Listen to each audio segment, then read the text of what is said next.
the way she helped us in the time of ninjas. Annie placed the mouse on the leafy forest floor. Take us to the treehouse, Peanut. The mouse took off. Where'd she go? Said Annie. I don't see her. Where? Said Jack. He pointed to leaves rustling on the ground. A streak of whistled past over the leaves. Yes, there, said Annie. Jack and Annie followed the moving leaves.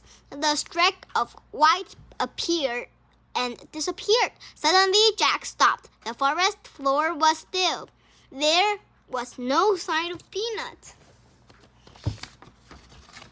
Where is she? Asked Jack. He kept staring at the ground.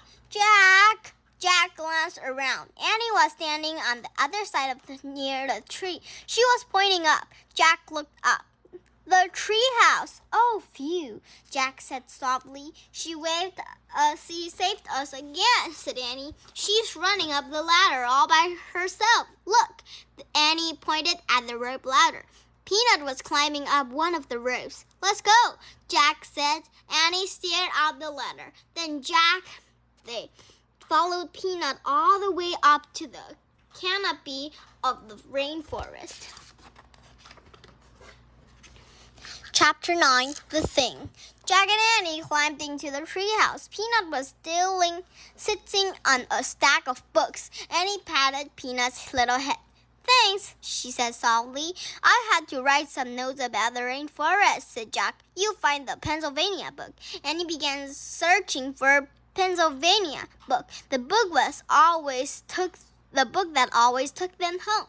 Jack pulled out this notebook. He had wanted to take lots of notes here, but what he'd all written so far was, the Amazon rainforest is not here. What? Jack looked up. He glanced around the treehouse. Annie was right. The Pennsylvania book was nowhere in sight.